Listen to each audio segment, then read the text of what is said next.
여러분 안녕하십니까? 2022년 3월 30일 수요일 좋은 아침입니다.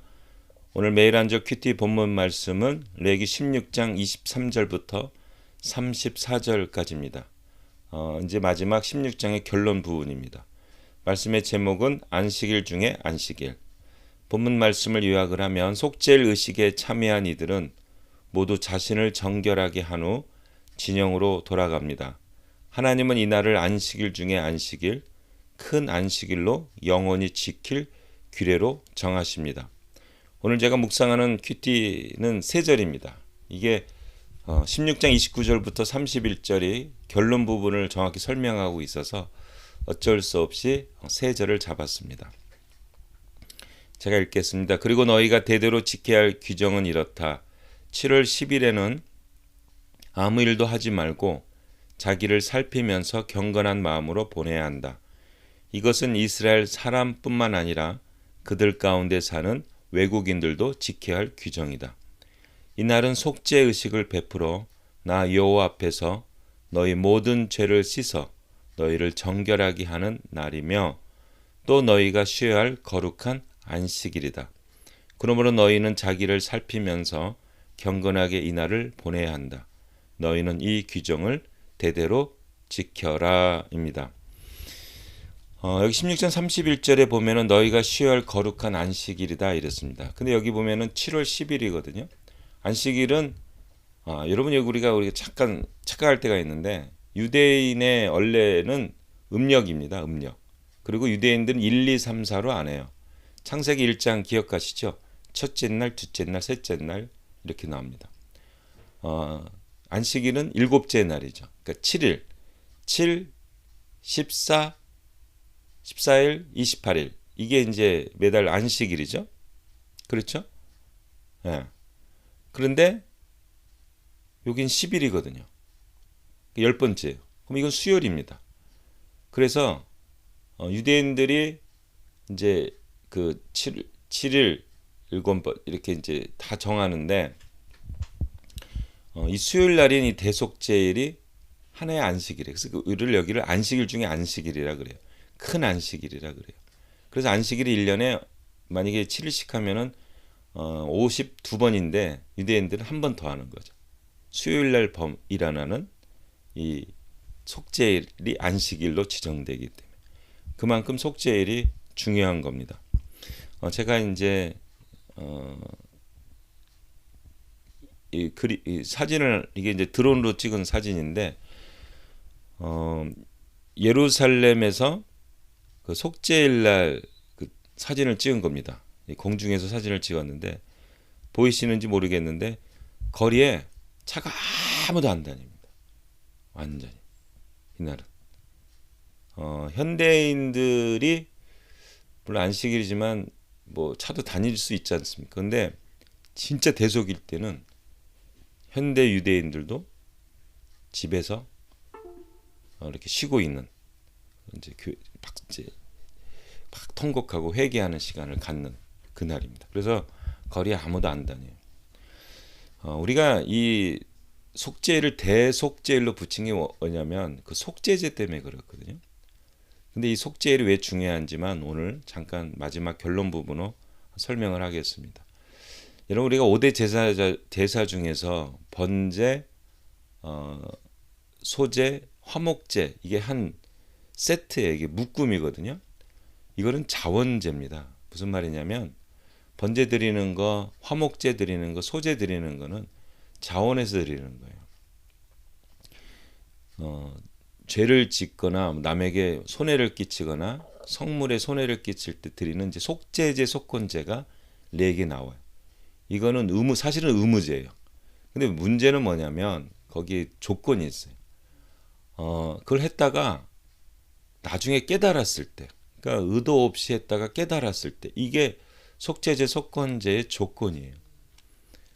그러면 어떻게 되냐면 못 깨달을 수도 있는 거예요. 그렇지 않겠습니까? 내가 뭘 잘못했는데 그때는 모르는 거예요. 그러다 나중에 이거 내가 잘못했구나. 그럴 때 드리는 제도가 속죄제, 속건제입니다. 자기 양심에 찔리게 되면은 그때는 속죄제 속건제를 드려라. 이제 이게 의미예요. 근데 깨닫지 못할 수도 있고, 그리고 이게 아무도 모르는 일이거든요. 그래서 뭉개고 나갈 수도 있는 거예요. 아무도 모르는데 뭐. 그래서 죄가 차곡차곡 쌓여지는 겁니다. 그런데 하나님이 그것을 한 방에, 좀 속된 말인데 한 번에 한 방에 해결하는 그 날이 뭐냐면 그게 바로 음력 7월 12일 속죄일. 그래서 우리 선배님들이 대속죄일이라고 붙이는 겁니다. 이때는 무조건 참여해야 돼요. 그건 외국인들도 지켜야 할 규정이에요. 그리고 이게 7월 10일이 중요해요. 유대인들은 7월 1일을 새해 첫 시작이라고 생각합니다. 7월 1일 나팔제로 빰빠바밤 빰빰빰 이렇게 나팔을 불러요. 그럼 열흘 동안 무엇을 하냐?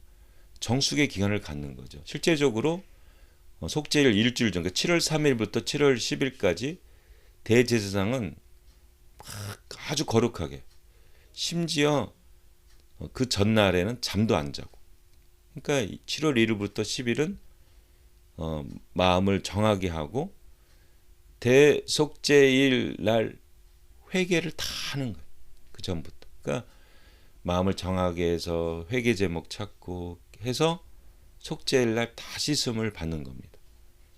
그래서 이때는 모든 사람들이 반드시 참여하고, 거룩한 안식일이라서 또 아무것도 하면 안 되며 오직 하나님과 교제하며 죄를 씻는 날입니다. 만약에 속죄제나 속건제로 우리의 모든 죄가 씻어진다면 하나님이 대속죄일 7월 10일 속죄일을 만들지 않았겠지요. 그게 안 되기 때문에 7월 10일 속죄일이 생기게 됩니다. 무엇을 의미하느냐? 완전하게 죄를 씻음 받음을 통해서 우리와 하나님과의 교제가 시작되고, 우리가 하나님의 백성이 되고, 우리가 하나님의 사람이 되는 것입니다. 그래서 하나님께서 속죄일을 만드시고 이날을 안식일 중에 안식일, 실제는 안식일이 아닌데, 실제는 수요일인데, 우리 식으로 하면 셋째 날인데 이거를 거룩한 안식일로 만들어 주셨습니다. 여러분, 이 하나님 마음 이해하시면서 결국은 이런 하나님이시기 때문에 우리에게 누가 오시게 되셨습니까? 예수님이 오시게 되었고, 그리고 예수님이 왜 십자가를 지시게 되었습니까? 하나님은 완벽해서 조그만 죄도 있으면 우리랑 교제를 나눌 수가 없거든요. 우리가 하나님의 사람은 하나님의 나라로 들어갈 수가 없는 거예요. 그래서 예수 그리스도의 십자가가 하나님의 사랑의 확증이라는 게 바로 이것을 의미합니다. 이것을 통해서 하나님께서 구원의 길을 활짝 열으신 거죠. 이제는 우리가 믿으면 구원받는, 그리고 이러한 우리들에게 성령을 보내주셔서 하나님의 사람을 확증하게 하셨습니다. 이 대속죄일 한번 깊이 공부하시면 예수님의 십자가를 더욱 깊이 누리고, 그리고 죄에 대해서도 크게 경각심을 갖는 귀한 시간이 되리라고 확신합니다. 오늘 16장 마지막 결론 31절을 제가 읽고 마치도록 하겠습니다. 너희가 쉬어야 할 거룩한 안식일이다. 그러면 너희는 자기를 살피면서 경건하게 이 날을 보내야 한다. 너희는 이 규정을 대대로 지켜라. 아멘.